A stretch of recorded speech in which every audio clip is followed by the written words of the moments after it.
প্রিয় দেশবাসী, আজ বাংলাদেশ একটি গভীর সংকটময় মুহূর্তের মধ্য দিয়ে যাচ্ছে। এখন পর্যন্ত আমাদের প্রাপ্ত খবর অনুযায়ী আওয়ামী লীগ, ছাত্রলীগ, যুবলীগের সন্ত্রাসীরা গুলি করে কুপিয়ে প্রায় 30-এর অধিক শিক্ষার ছাত্র জনতাকে হত্যা করেছে এবং দিন শেষ হতে হতে এই সংখ্যাটা কোথায় গিয়ে দাঁড়ায় আমরা জানি না। এরই প্রেক্ষিতে আমরা একটি সিদ্ধান্ত নিয়েছি, আমাদের একটি জরুরি সিদ্ধান্ত মোতাবেক আমাদের যে 6 তারিখের যে লং মার্চ টু ঢাকা কর্মসূচি ছিল সেটাকে আমরা একদিন এগিয়ে নিয়ে এসেছি। অর্থাৎ আগামীকাল 5ই অগস্ট সারা দেশের মুক্তিকামী জনতাকে ঢাকার উদ্দেশ্যে রওনা হওয়ার জন্য আমরা আহ্বান জানাচ্ছি। যারা পারবেন, যাদের পক্ষে সম্ভব হবে, আজ রাতেই আপনারা ঢাকার উদ্দেশ্যে রওনা হয়ে যান। আমরা আগামীকাল সারা দেশের মুক্তিকামী জনতাকে ঢাকায় আসার আহ্বান জানাচ্ছি।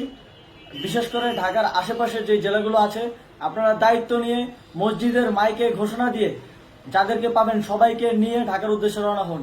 এই লড়াই আমাদের জন্য একটি চূড়ান্ত লড়াই। আমরা চূড়ান্ত ঘোষণার জন্য প্রস্তুত, আমরা গণভবনের দিকে যাত্রার জন্য প্রস্তুত এবং সেই উদ্দেশ্যেই আপনারা সবাই ঢাকা আসুন। আমরা আপনাদের সবাইকে নিয়ে আমাদের চূড়ান্ত দাবি আদায়ে এগিয়ে যাব। আমি জানি না সমন্বয়করা আজকে রাতে বেঁচে থাকতে পারবে কিনা, কিন্তু আপনাদের উপর আমরা এই দায়িত্ব দিচ্ছি। আপনারা সবাই নিজ দায়িত্বে ঢাকায় আসবেন আগামীকাল এবং পরশু পরিস্থিতি বিবেচনা করে পরশু গণভবনের দিকে 4 দিক থেকে আমরা রওনা হব। আমরা খুব আতঙ্কের সাথে লক্ষ্য করছি যে ছাত্রলীগ, যুবলীগ এবং আওয়ামী লীগের গুন্ডারা পুলিশের অস্ত্র দিয়ে পর্যন্ত সাধারণ জনগণের উপর হামলা করছে। কিন্তু একটি সুখের খবর হচ্ছে, সারা দেশের বিভিন্ন স্থানে সেনাবাহিনী ছাত্র জনতার পক্ষে দাঁড়িয়েছে। আবার কিছু কিছু জায়গায় যেমন মিরপুর ও মোহাম্মদপুরে সেনাবাহিনী ছাত্র জনতার বিপক্ষে দাঁড়িয়ে গুলি চালাচ্ছে। আমরা সেনাবাহিনীর প্রতি আহ্বান জানাতে চাই, আপনারা এদেশের নাগরিক এবং আপনারা এদেশের নিরাপত্তার দায়িত্বে আছেন, এদেশের জনগণের যানবাহনের নিরাপত্তার দায়িত্বে আছেন। আপনারা দেশের পক্ষে এবং দেশের জনগণের জন্য কাজ করবেন। কোনো খুনি সরকারের জন্য, কোনো খুনি রাজনৈতিক দলের জন্য কাজ করবেন না। এটি এদেশের জনগণ আপনাদের থেকে প্রত্যাশা করে। আমাদের এই আন্দোলনে সম্পূর্ণ সমর্থন দিয়ে হয় নিরপেক্ষ থাকুন, অথবা এই খুনি বাহিনীকে, সরকারের খুনি বাহিনীকে প্রতিহত করুন, তাদেরকে যথাযথ শাস্তির আওতায় নিয়ে আসুন।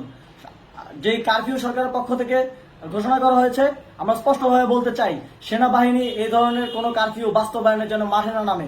যদি মাঠে নামে তাহলে সেনাবাহিনী স্পষ্টভাবে অফিসিয়ালি জনতার বিরুদ্ধে দাঁড়াবে।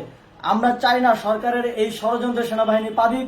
সেনাবাহিনীকে জনতার বিরুদ্ধে দাঁড়ানোর যে ষড়যন্ত্র সরকার রচনা করছে সেটিতে সেনাবাহিনী পা দিবে না, এই বিশ্বাস আমরা রাখতে চাই।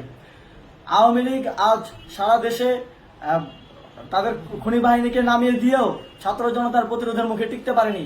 রাজপথের পরাজিত শক্তি হিসেবে তারা সেনাবাহিনী সহ অন্যান্য বাহিনীকে আমাদের বিরুদ্ধে কাজে লাগানোর চেষ্টা করছে। এই চেষ্টাকে, এই ষড়যন্ত্রকে ব্যর্থ করতে হবে এবং আগামীকাল সারা দেশে মসজিদে মসজিদে ঘোষণা দিয়ে ঢাকার উদ্দেশ্যে আপনারা রওনা হন। প্রত্যেকটি পরিবার থেকে অন্ততপক্ষে একজনকে ঢাকার উদ্দেশ্যে রওনা করে দিন, এই ইতিহাসের সাক্ষী হতে, একটি নতুন বাংলাদেশের অভ্যুদয় ঘটানোর একজন কর্মী হতে। ধন্যবাদ সকলকে।